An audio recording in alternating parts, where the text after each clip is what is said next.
Welcome to the Leaderonomics show. Today we have Pratyush Prasanna here with us from India. Pratyush is the editor of Pluggdin. Tell us a little bit about Pluggdin. So, Pluggdin is the largest technology blog in India. Okay. We have about 1.2 to 1.5 million clicks a month. Wow, okay. Yeah, we cover mostly technology related subjects, startups, reviewing of startups, but we also cover government policies regarding technology, and in many cases we also cover the social aspects of technology too. Right, right. So, your tagline is you heart startups, right? Yeah. What does that mean? So what that means is that we fundamentally believe that instead of only reporting, we can also change the way startups are formed and do business in India. So, one of the evolutionary changes that we are bringing into Pluggdin is the fact that we are trying to build an ecosystem around the whole startup setup, where we not only report about them, but we also help them, handhold them, and make them connected with other people like VCs, for example. Okay. But more important than VCs are people who will review their products before the products go to market. Okay. So we are trying to build a whole ecosystem where people who are interested in startups, which are not necessarily VCs only, which could be future consumers of their products, can connect to them and can help them make it a better product. You know, in India and in Malaysia and many of the Asian countries, startups have not really mushroomed into big global players. Why is that so? I mean, relative to the Western world, where you see the Googles and the Yahoos and all. Yeah. I'll give my personal opinion. I think we are setting the stage for that. For everything to grow or mushroom, there has to be like a platform. The infrastructure that was there in the Silicon Valley, that is starting to be there in India today. But in India there's a couple of places. In Malaysia they have this cyberjaya. I mean, there's a lot of there's the vision of creating such places, but it's been a couple of years and we still haven't seen that many. I mean, the success rate has been not that significant, That's I mean, in my sense, that's both yes and no. Okay. Because I think I think it will take its own time. Yeah. The second thing which I think is that Indian or maybe the Southeast Asian mindset is also moving towards taking more risks and doing things differently, rather than just copying a Western offering, right? So you can't just copy Twitter or Facebook and get away with it. But you have to do something fundamentally different for this particular crowd. Right. So you need to add that value. Yes. And that's also what's happening in India? Yes. Add that value and understand the customer. I think that's much more important than just creating a product, which definitely adds value. As you look at the Indian market, so much potential, so much opportunity, yet for years and years, it seems to have been stagnant. Now, of course, in the last couple of years, we've seen a lot of activity. Do you see this changing? I personally think a lot of things are going to change. As I said, the pointers are towards the fact that there will be a paradigm change in the way Indian startups function. Okay, is that already taking place? Yes, I mean, there are a few examples which I'd like to quote, right? Sure. One is that mobile payments. As you know, mobiles are big in India, there are like 700 million odd connections and things like that. So people will increasingly start to do business on their own, on mobile phones. That is given. So that's taking off?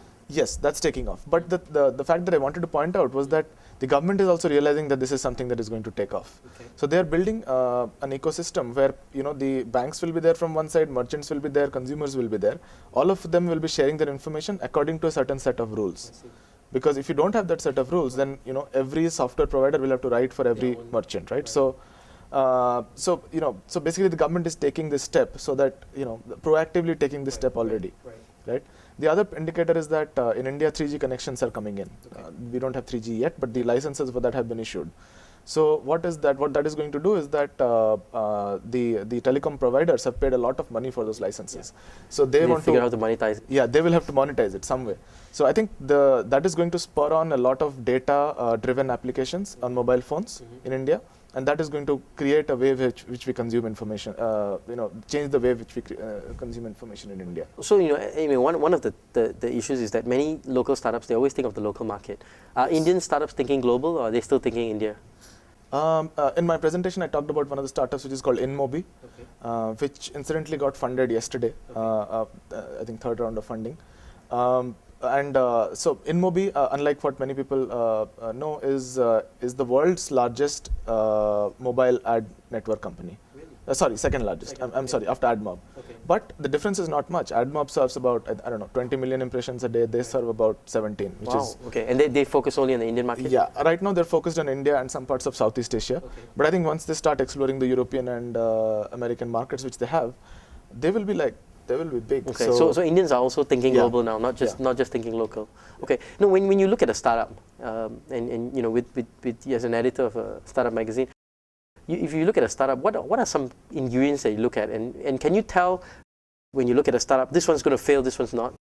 But are there signs that you can tell? I mean, are there certain promising signs? You know, when you look at a person, you say this guy's got potential. If you look at a startup, can you say this startup has potential? So I used to work for Microsoft, and I think one of the few things that has stuck in from that experience is what Steve Ballmer said, right? He said that do not look at features. Everyone can create features. Think of what is going to create that 100-pound gorilla. So we try to look at startups which have, even though it's very nascent, it's very basic, they have to have the vision that this is going to grow big. Okay. This is going to... So the vision of the founders, I guess, right? Yeah, the vision of the founders and the value that they bring to the customer. I think in Pluggdin, the first paragraph almost inevitably deals with the value that a startup is bringing.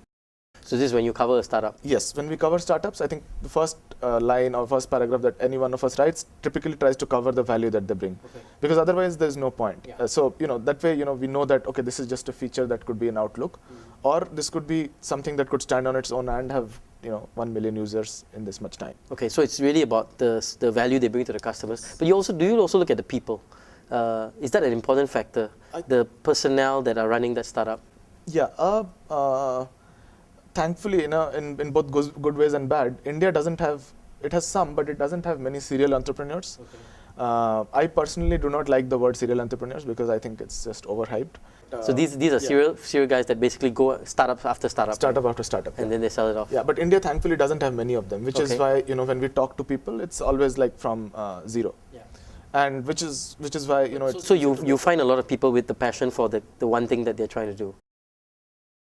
At least some of them who I've talked to have great passion for what they're doing. Is that an indicator that you look at, the passion? Yes, I think so. Okay. Yeah, I mean, you do not think of, you know, how this guy is running his company when it's 3 persons, but you look at leadership and how this guy is going to run his company when it is 100 people. Yeah. And how do you look for leadership? I mean, what are some cues that you look at in terms of leadership? Well, I think the first few things that I personally look at is how does he articulate? How does he, what kind of vision he has regarding his growth potential? Because, you know, when it's a 3-person company, you can't really know his interactions with other people, right? So, so I look at the other indicators which are like, you know, what I mentioned, which is how does he articulate? How does he convey his vision? So it's all the personal traits that he brings. How does he think he will grow? His communication traits and so on and so forth. Okay, fantastic. Let me ask you a couple of quick questions. If I have, you know, if I'm a student that's just graduated or I'm leaving school, and I want to be successful in terms of building a startup, what are some things I need to be aware of, and what advice would you give me? So I think I personally believe that one of the first things that you should do is understand what you're trying to get into. Like if you're interested in mobility, go ahead and know everything and anything that you can get your hands on. If you're interested in healthcare, go and study the whole market in and out. So I think basic knowledge, or not even basic, like mature knowledge is what you should have. The second thing that I would advise people who are passing out is that many times you think that if you have a great idea, it is going to be successful. I think execution is something that is not very stressed upon, but I think that's really important in terms of getting things out of the door.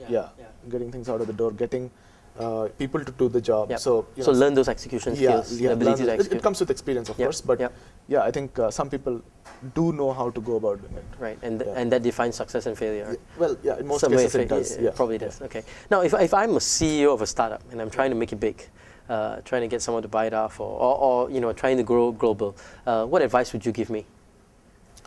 So we do that, sometimes as a part of Pluggdin too, right? So or you offer consulting services? Well, not officially, but we voluntarily mentor a lot of startups in our individual capacity. Sure. So a few of the things that because when a person talks to you, he does not know if you're coming from what kind of a background. He does not know much of your experience. So the idea is to give him the right impression in the first place, because in many cases when you're talking to a VC or PE, that is the first and last chance you will have. If you do not make it, definitely your last chance, right? So. So we try to tailor a person's responses so that the best response or the best face of him comes out. So that's what we try to do typically. I think one more. So you're saying basically learn executive presentation and learn how to convey a message. Learn how to convey your message clearly. Okay. The other thing which I advise quite a lot of people in startups is that tell what you're trying to do. Just tell what you're doing right now. Tell what you're trying to do. Do not bullshit about other stuff that you could do. And give a good estimate of what your market is. First of all, be aware of your market. Customer is, market is, and in a sense, give a brief idea of what could your market be. But again, do not bullshit on numbers because people who are talking to have been through that a lot more than you are. So, yeah, that's what I mean. Again, I mean it's simple, basic common sense, right? Play to your strengths rather than your weaknesses. So, that's what I think. Pratyush, thank you so much for being on our show. Pratyush Prasanna on the Leaderonomics show.